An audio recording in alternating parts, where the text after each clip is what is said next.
사업이라는 게 잘 되는 시기가 있으면 잘 되지 않는 때도 있어 언젠가는 이런 날이 올 거라 생각했어요. 저는 급한 불을 끄기 위해 그동안 들어놓았던 혜민이의 적금으로 부도를 막아보자고 했는데 그이는 딸아이의 돈은 죽어도 손을 대지 않겠다며 차라리 부도를 내는 게 낫겠다고 했어요. 이대로 부도가 나면 우린 뭐 먹고 살지? 나도 이제 일을 해야겠어. 혜민이는 어린이집에 보내면 되니까. 아직은 아니야. 우리에겐 아직 받아야 할 돈이 있잖아. 돈? 당신 누구한테 돈 빌려준 적 있어? 신배. 그 자식을 키워준 값은 빼고 결혼하고 빌려갔던 돈만 해도 1억 정도는 돼. 그때는 그냥 주는 돈이었지만 더 이상 우리랑 아무 사이도 아니니 채권자로서 돈을 받아내야겠어. 아, 그렇지. 서방님이 우리한테 빚을 지었었지. 그런데 돈을 쉽게 줄까? 관계를 깨끗하게 정리하려면 지도 돈을 갚아야 할 걸 알고 있을 거야. 당신은 가만히 있어. 나 혼자 다녀올 테니까. 그이는 저에게 힘든 걸음을 시키지 않겠다며 혼자 시동생을 찾아갔습니다. 그리곤 늦은 밤 남편이 들어왔는데 술이 떡이 되도록 마셨더라고요. 결과는 불보듯 뻔하지만 그 시동생이라는 놈이 뭐라고 했는지 말해보라고 했어요. 그 자식이 뭐라면서 거절했어? 그놈은 우리가 알던 동생이 아니야. 변해도 너무 변했어. 아니, 원래 본성이 그 모양인 놈이었는데 가면을 쓰고 살아왔던 것 같아. 그 자식은 절대 돈을 못 내준다면서 받고 싶거든 고소를 하라네? 자기는 비싼 변호사를 써서 어떻게든 안 주겠다고 하면서 말이야. 그리고 내가 망한 게 고소하다고 하더라. 앞으로 밑바닥에 개고생하며 살라고 깔깔거리며 비웃더라. 뭐? 그런 소리를 듣고 그냥 온 거야? 작사를 내버리고 오든가 해야지. 내가 화가 나서 언성을 좀 높였더니 바로 경찰에 신고를 하더라. 그래서 경찰 손에 끌려 나왔어. 참, 동생이라는 놈이 내 인생의 최악인 놈인 걸 이제야 깨닫다니. 참, 정말 어리석었어. 우리가 지한테 어떻게 해줬는데 은혜를 이따위로 갚아? 여보, 우리 고소하자. 그 자식한테 준 돈 한 푼도 남기지 말고 다 받아내자고. 분노한 저는 뜬 눈으로 밤을 새우고 날이 밝자마자 딸아이를 업고 변호사 사무실을 찾아갔습니다. 시동생에게 돈을 준 출금 내역과 여러 가지 서류를 떼어와 고소장을 작성했어요. 변호사님은 이런 경우 차용증도 없고 선뜻 선물처럼 내어준 거라 받아낼 수 있는 확률이 낮다며 너무 큰 기대를 하지 말라고 하더군요. 그래도 전 지구 끝까지 쫓아서라도 받아내겠다고 결심했습니다. 얼마 뒤 재판이 열렸는데 시동생이 판사 출신 변호사 2명을 데리고 왔더라고요. 10원 한 장도 줄 수 없다는 변론을 실컷 떠들었는데 판사는 저희 손을 들어주지 않았습니다. 시동생은 법원에서 나오며 저희 부부를 비웃더니 앞으로 거지처럼 잘 살아보라며 비아냥대고 사라졌어요. 붕괴한 저와 남편은 언젠가 꼭 똑같이 복수를 해주겠노라 다짐과 약속을 하고 시동생에게 못 받은 돈을 잊어버리기로 했습니다. 그리고 취직 자리를 알아보는데 40대 중반이 다 되어가는 저희 부부에게 일자리를 주는 회사는 한 군데도 없었어요. 요새는 월급을 많이 주는 경력직보다는 스펙 좋은 신입을 선호하니까요. 아주 예상하지 못한 건 아닌데 번번이 떨어지는 걸 보니 크게 실망하고 말았습니다. 그래서 다른 돌파구를 찾고 있었는데 그이가 지인의 소개로 일자리를 찾았다고 했어요. 그것도 저와 함께 일할 수 있는 일이라고 했죠. 여보, 우리 사무실 청소해주던 직원분이 자기 사장님한테 내 이야기를 했대. 그래서 연락받고 나갔더니 당신하고 둘이 같이 일자리를 주겠다고 하더라고. 2인 1조로 건물을 청소하는 거라 계속 같이 붙어있을 수 있어. 그게 정말이야? 야후! 사람이 죽으라는 법은 없네. 우리한테 기회의 문이 열렸다고. 여보, 미안해.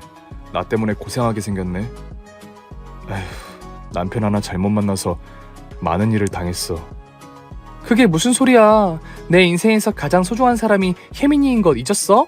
당신을 만나지 못했으면 혜민이가 생기지도 않았을 거라고.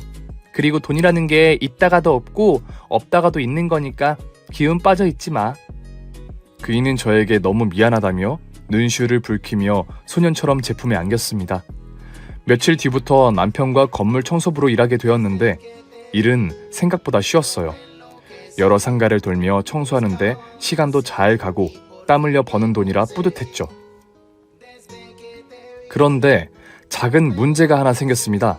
한 고급 상가에 청소를 하고 있던 중 보기 싫은 얼굴을 마주치게 된 거죠. 아, 그지들!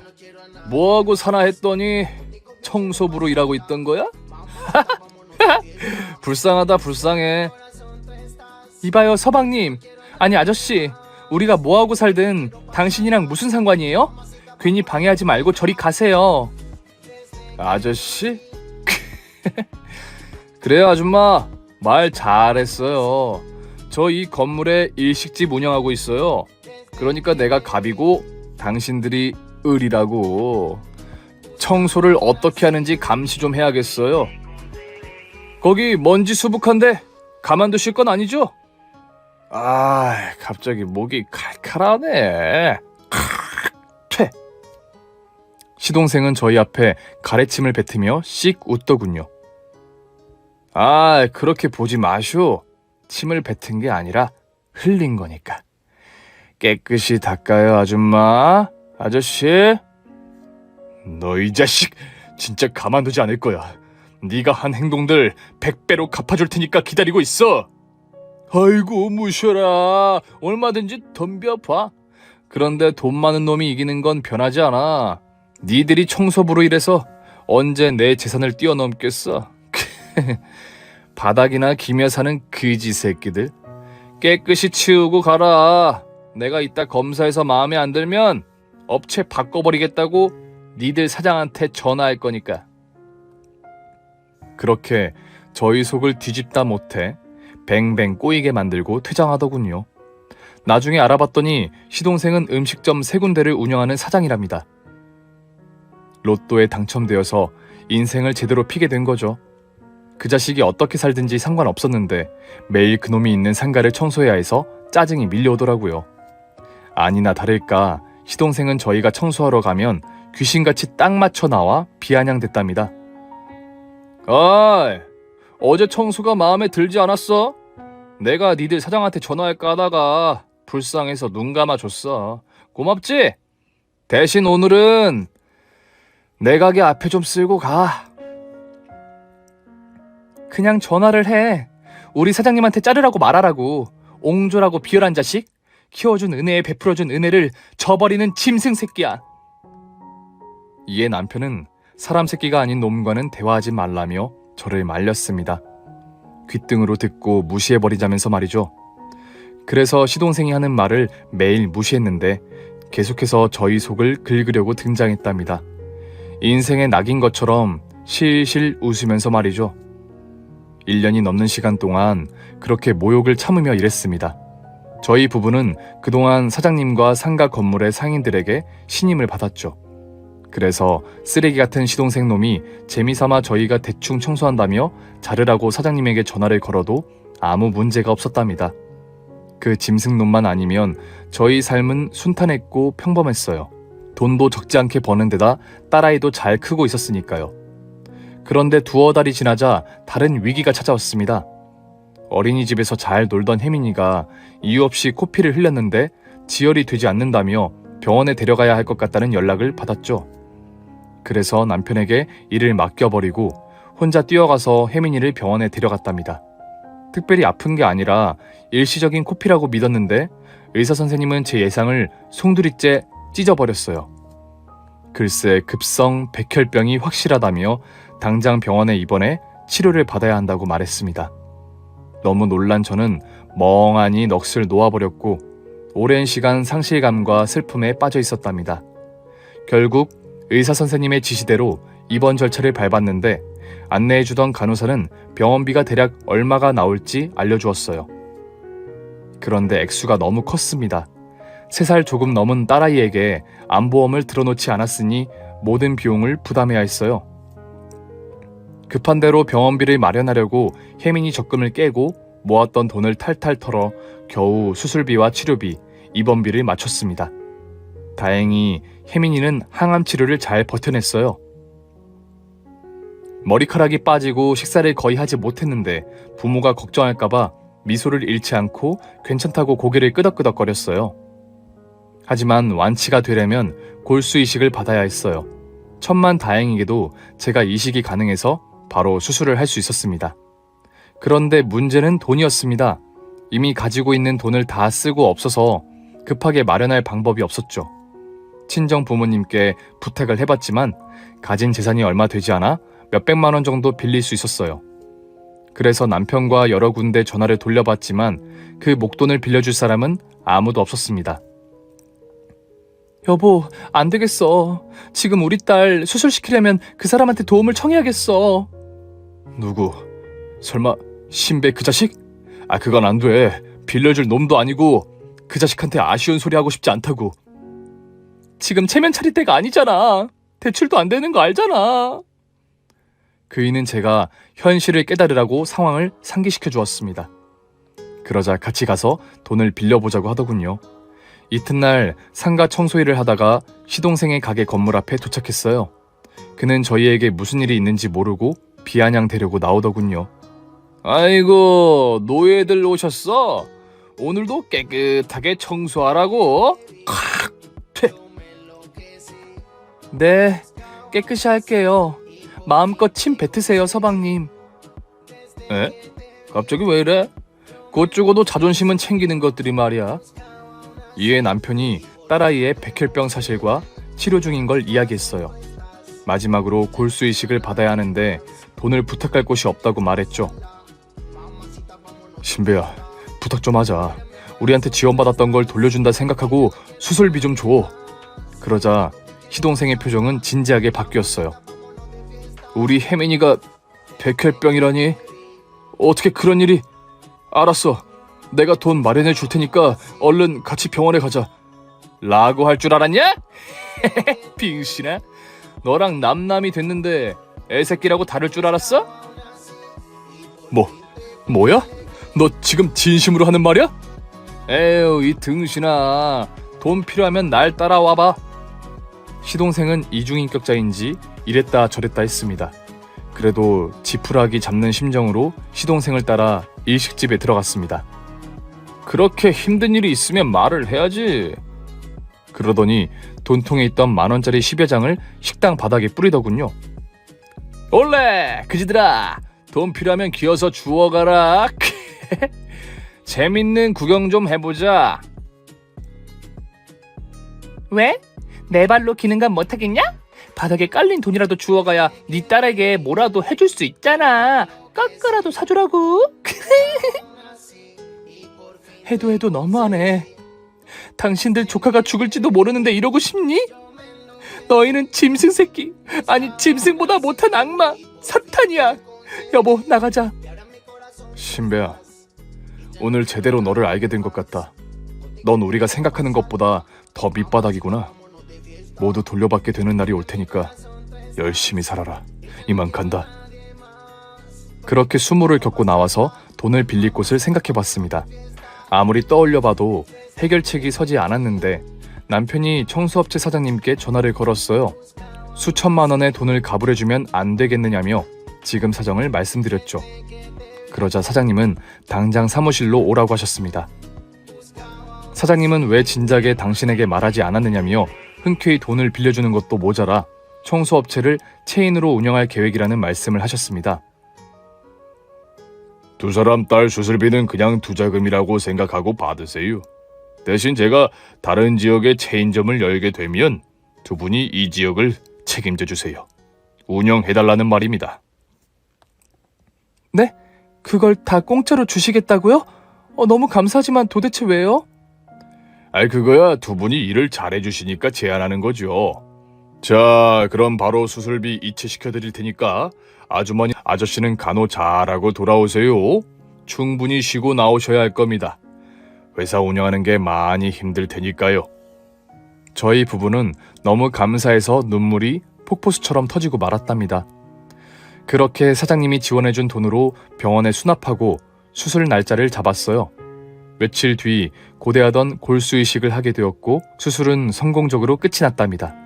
며칠 더 입원하며 딸아이의 몸을 검사했는데 백혈병에서 완벽히 낫게 되었다고 하더군요. 이렇게 비극을 피하게 되어 하늘에 감사했고 땅에 감사했어요. 또 사장님께 감사했고 아무 인연이 없는 사람들에게도 무조건 감사하다는 마음이 들었습니다. 하지만 시동생 내외에 대한 증오심은 사라지지 않았어요. 딸과 함께 퇴원해서 며칠 쉬다가 사장님의 부름에 남편과 청소업체를 맡게 되었습니다. 저희는 사람들 관리도 하고 청소도 직접 하면서 회사를 운영했어요. 사장님은 1년간의 회사 수입은 당신이 가지고 이후부터는 10%를 제외하고 저희 부부가 모두 가져가라고 했답니다. 정말이지 하늘이 보내준 천사가 분명하다는 말을 남편과 여러 번 했네요. 저희는 업체를 운영하게 되며 시동생이 장사하는 건물과 거래를 끊어버렸습니다. 악마놈들과는 어떻게 해서든 마주치지 않길 바랐으니까요. 그래서 저희는 해가 두어 번 바뀌는 동안 많은 돈을 벌어서 평범한 삶을 되찾았습니다. 그런데 2019년의 어느 날 뉴스에서 코로나에 대한 소식이 나오더군요. 얼마나 무시무시한 전염병인지 사람들을 밖으로 나오지 못하게 했죠. 이에 여러 상가들의 상인들이 손님이 없어 가게를 폐업하기 시작했는데 저희가 관리하는 건물의 대부분 식당들도 문을 닫더라고요.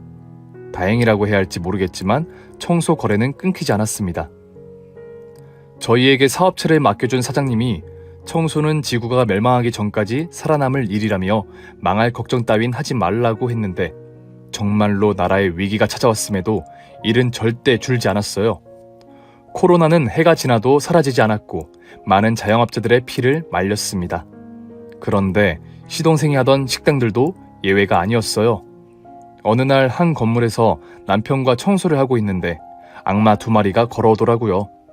수척하고 꾀째째한 게 딱 봐도 망해먹은 것 같았어요. 형수님, 소식 들었어요. 청소업체를 운영하고 계신 데다 많은 돈을 버셨다고. 나라가 난리인데 두 분은 일감이 넘치나 봅니다. 형님, 제가 일 좀 도와드릴까요? 저 이래봬도 청소 하나는 기가 막히게 잘해요. 아서, 무슨 일인데 둘 다 코맹맹이 소리를 내고 아부질이야? 저희 식당이 작년에 모두 망했어요. 그래서 본전 생각에 강원랜드에 가서 게임을 좀 했는데 본전은커녕 가지고 있던 재산하고 집까지 다 날렸어요. 지금 저랑 이 사람 오갈 곳이 없어요. 주소지가 없는 거지꼴이 되었다고요. 형수님, 누군가의 도움이 절실합니다. 두 분이 저희를 좀 도와주세요. 일자리도 주시고 형님네 집에 가서 지내게 해주세요.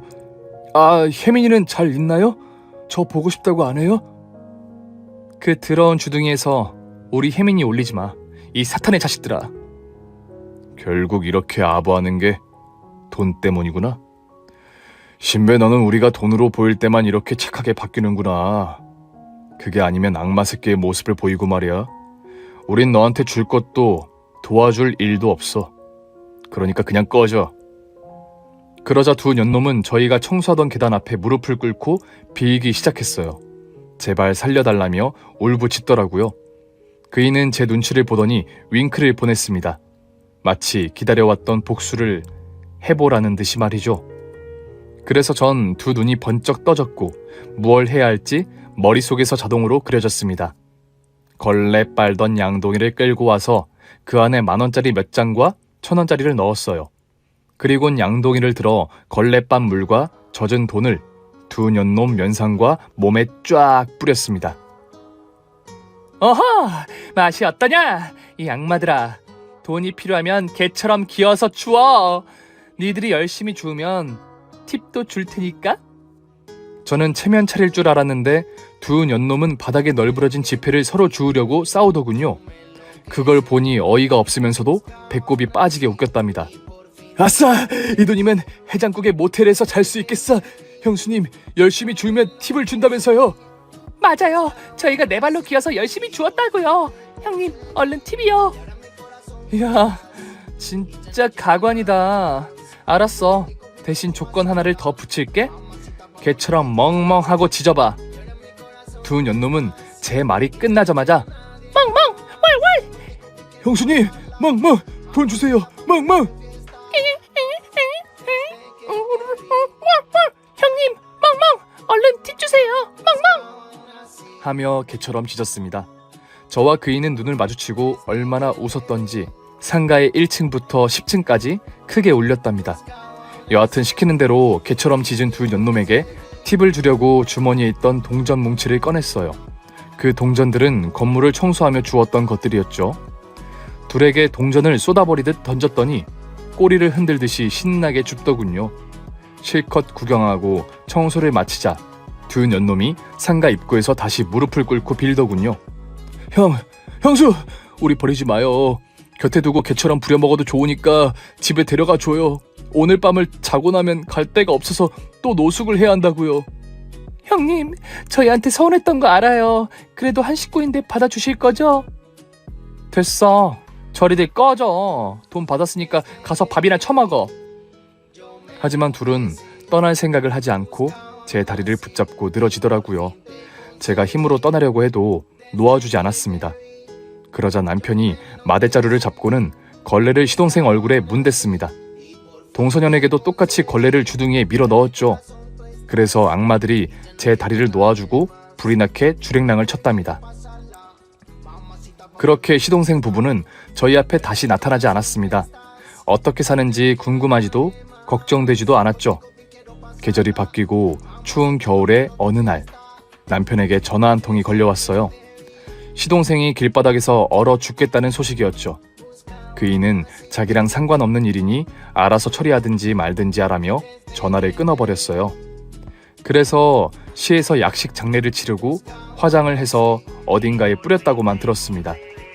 또 동서 역시 소식이 전해졌는데 춥고 배가 너무 고픈 나머지 고층에 있는 식당에 들어가 밥을 훔쳐먹고 도망치다가 계단에서 굴러떨어져 생을 마감했다네요.